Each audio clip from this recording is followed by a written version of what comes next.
So, hello everyone, and welcome back to the Cause is Greater Than I conversation series. We have a great guest today with us, a dear friend, a mentor, and a true leader within the Gold Star family community, Amy Looney Heffernan. Amy, how are you today?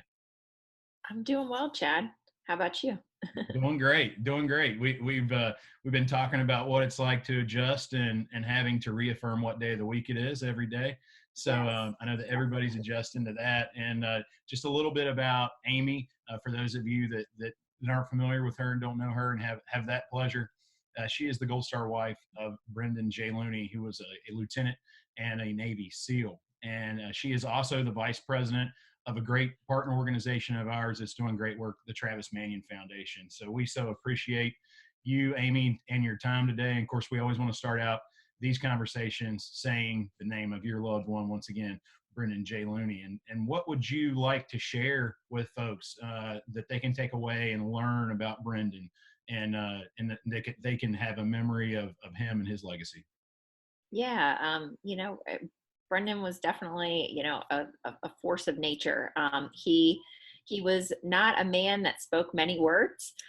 When he did talk to you, it was something that you would stop what you were doing to really listen because, he liked to think things through, really think about what his approach was going to be, what he was going to say, because everything that he did, he always put 110% behind. He always had an intent and purpose with what he was going to share with you. And, I think you and I were talking before, Chad, and just one of the things that really struck me on how true that statement is the fact that, during Brendan's services, when all of his teammates came together and a lot of friends and family, just hearing stories that I hadn't heard before, especially from his teammates, just really, solidifying the fact that they really valued everything that they learned from him in his short amount of time that he was with us for 29 years. And, his time on the SEAL teams, people really valued what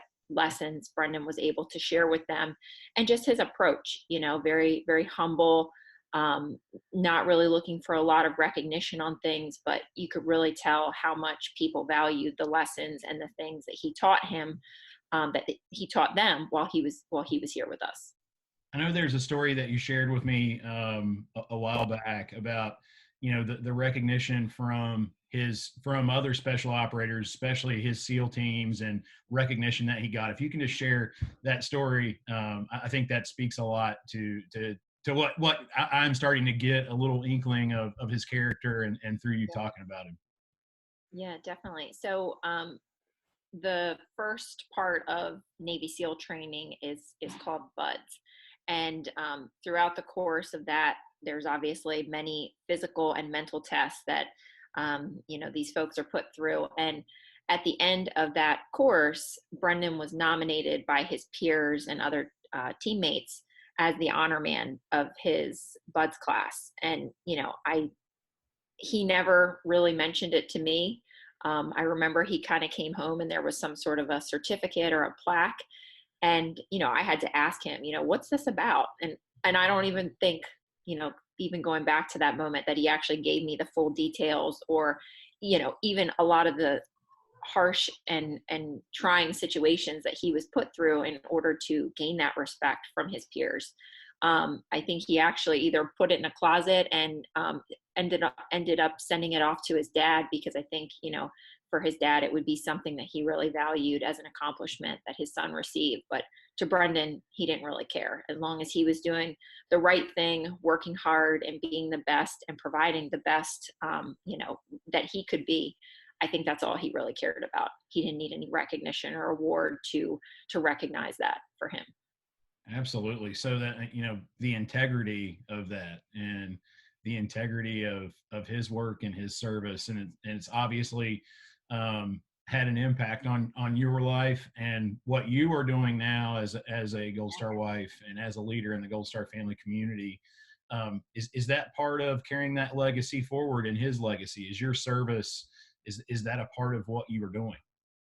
Yeah, Brendan was always about, giving back and being able to find ways, not necessarily through words, but actions. He was all about putting himself out there, making sure that he was able to provide that service to others. And that was important to him. So, that really resonated with me, especially after his death, and then becoming a part of the Travis Manion Foundation, where really, the foundation values our Gold Star families and our veteran and military community as assets within their own communities, and being able to kind of leverage the skills that they bring to the table, their strength, their resiliency, and how do you pay that forward in honoring and serving and demonstrating what your character is and how you can shape that into your own community. So that was something that Brendan really, found very important to him, that was meaningful. And, I really found a lot of healing and hope in paying that forward through the work that I do as well. That's awesome. And I think, your all's motto is much, sounds like that was part of what he lived even without knowing it. And I think that speaks to all the work that y'all are doing. And if you can just share with those watching this a little more about Travis Manion Foundation and all the work that you do and your team does and your foundation all across the country. Yeah. And, like I'd said, it's really about kind of leveraging our Gold Star families and our military community to be leaders right here at home, and really embodying, that ethos that the foundation lives by, which are words that Travis Manion spoke himself before he was killed in Iraq in 2007. Actually, 13 years to the day tomorrow. Wow. If not me, then who? If I don't step up and do it, then who else will? So it's about, providing these personal development, empowering opportunities that they feel empowered to go out and really be leaders. Understand, what are the character strengths that you possess, and how do you pay that forward, and really, demonstrate what your true purpose is, and how you can be a leader in your own community. Absolutely. And I think one of the things that always strikes me, of course, reading about Brendan, his life, knowing you, learning those stories that are so important to be told, learning about Travis.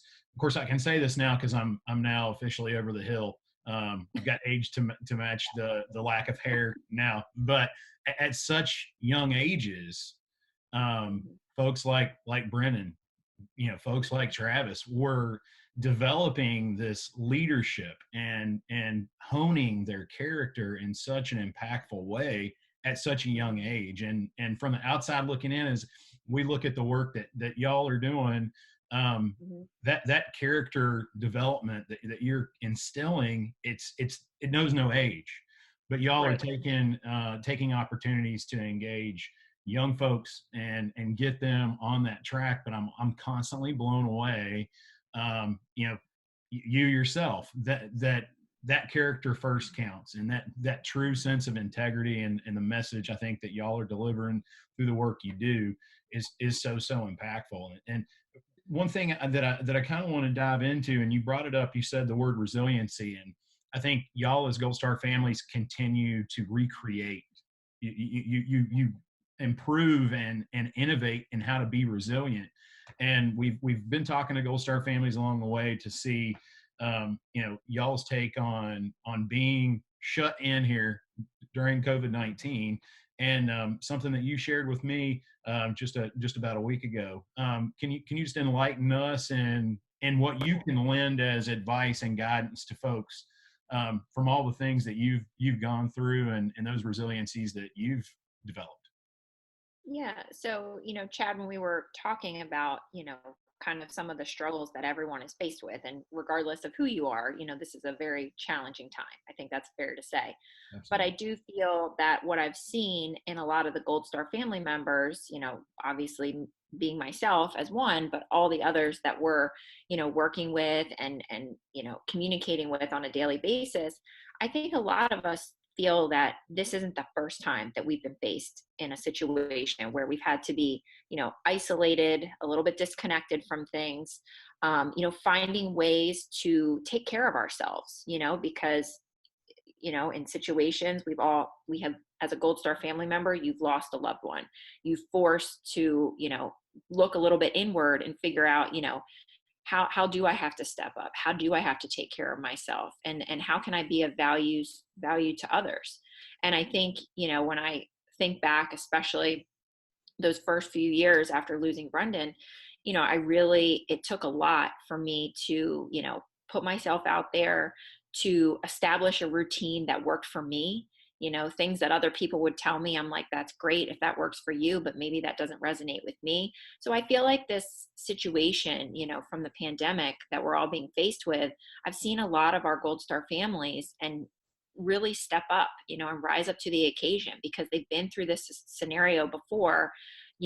Some of these coping mechanisms that you develop to get yourself through your loss, and as you continue to face, as new challenges arise over the years, you are a little bit more equipped to deal with these types of circumstances. So I think there's so much value in our Gold Star families, and our community being able to share some of those best practices and those tips of how they've navigated, their time since their loss.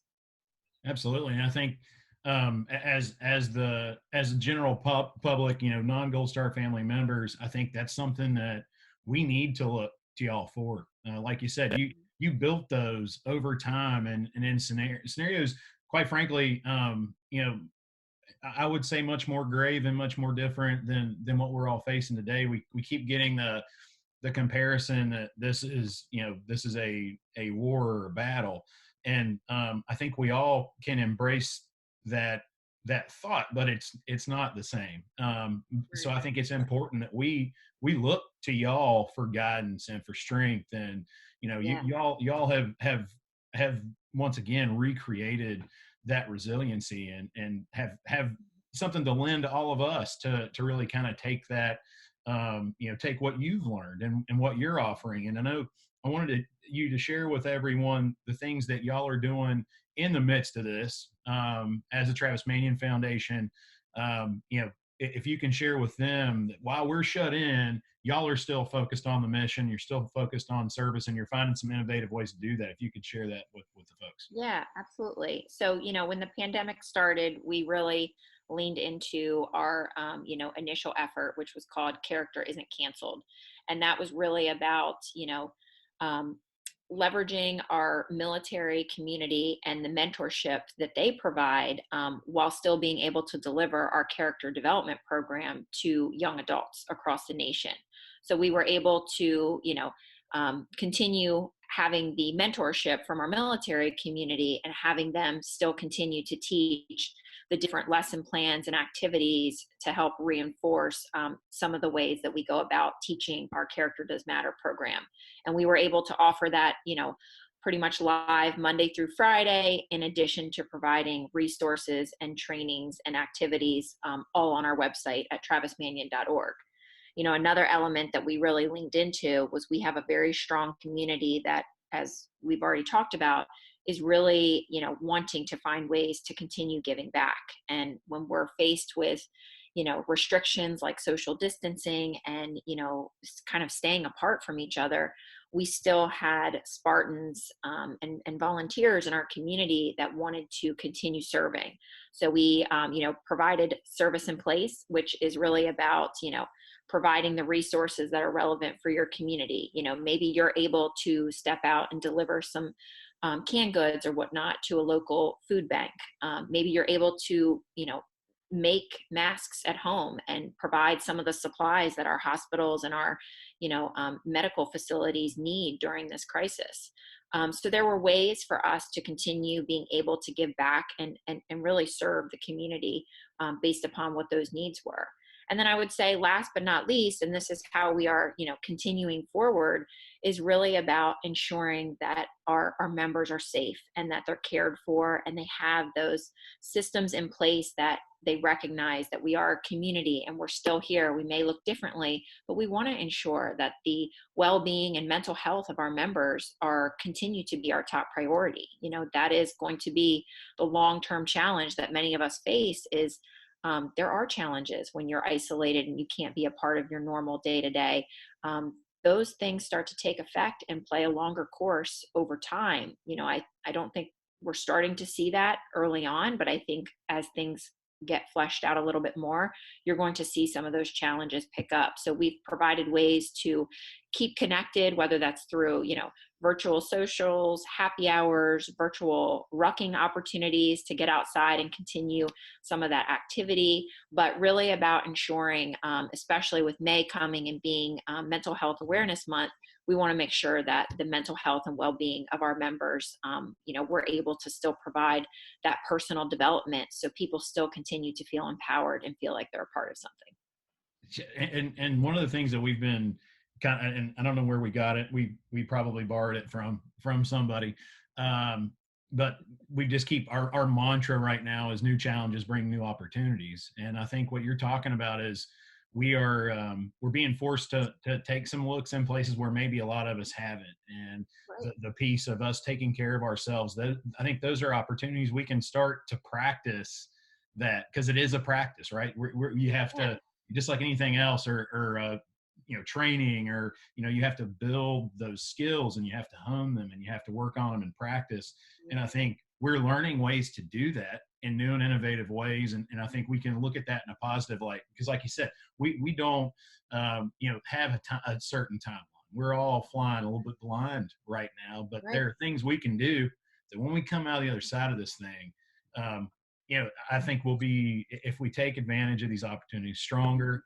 We'll be better equipped. I think we'll be closer, because if anything, it's taught us to not take those Yeah. opportunities for granted. Right, right. I've had so many people just talk through how much they've learned about themselves in this situation and how, it's given them the time. I think we're all so busy in life that to take a step back and just focus on us for once, it's very much a part of the new normal. And I'm really excited to see how that shapes us, to your point, going forward as being a stronger and more connected community.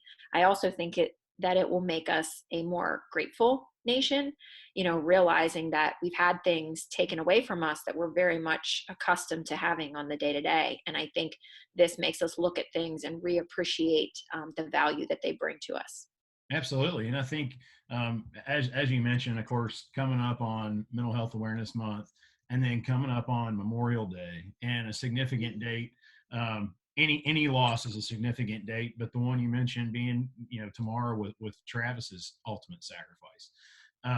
Yeah. I think all of these feelings, and for our Gold Star families, it's really important. All of you out there that are just average Jane and Joe, make sure you reach out to our Gold Star families, and saying the names, because the liberties that we are afforded in this country are born on the backs of that sacrifice. And right now, I think people have an opportunity, once again, if they're willing to kind of open their minds to take in inventory of where we're at as a society and the things that everybody's missing so much. Those are the things that have been sacrificed for by bravery and sacrifice like Brendan's. So I think if we Yeah. can do anything as a general public, say those names and reach out to y'all, Amy, reach out to Gold Star families. And I think folks tapping into organizations like y'all's. And what we'll do, we'll put links in this discussion when we post it. But if you could just briefly tell folks how to access your web address and those kind of things. Yeah, no, absolutely. Definitely through our website is going to be the easiest at www.travismanion.org. And in the upper corner, you're going to see a icon that you can click to join the mission. And, based upon whether you're a Gold Star family member, a veteran, an inspired civilian, we have something for everyone. And it will filter out the different opportunities and initiatives that we have that are available to you. So we definitely, hope you take a look and join us. Absolutely. So once again, and we can't thank you enough. And I, personally appreciate, your mentorship and guidance, and you're always so willing to share your intellect and your heart with us as an organization. So we really appreciate that and appreciate your time. And we want to encourage all the Gold Star families that are out there that are maybe catching this on social media. Please get in the comment section and say your loved one's name via social media. Link a video, link a picture. But we want to make sure that we honor your loved ones, and that we say their names in honor respect and gratitude. And want to say Brendan's name again, Navy SEAL Lieutenant Brendan J. Looney. And we just want to make sure that we always say those names and to keep those memories alive. I think one of the things that through what you've shared with us, Amy, and then reading about Brendan, the thing that stands out in my mind is his sense of integrity and leadership, but also the fact that folks, and I love the term that y'all use as inspired civilians, take a moment to think that not only is he a hero that paid the ultimate sacrifice, not only was he a SEAL at the apex of military service, he was also a great athlete. He was also a brother. He's also a son. He's also a friend. He was, all of those things. So we all need to be mindful of that when we say his name, and really in anyone's name who's paid that ultimate sacrifice. Definitely. No, they are so much more than just a name. There's so many roles and pieces of who they are that all of us take with us each and every day. So Absolutely. thank you, Chad. No, thank you. And once again, we close out another episode of the Cause is Greater Than I conversation series. And Amy, y'all take care and keep doing what you're doing. And folks, make sure you get on their website and check out how you can join their mission. And y'all are impacting lives beyond even, I'm sure, the scope of what you can see every day. That's awesome. Thanks, Chad. Thank y'all.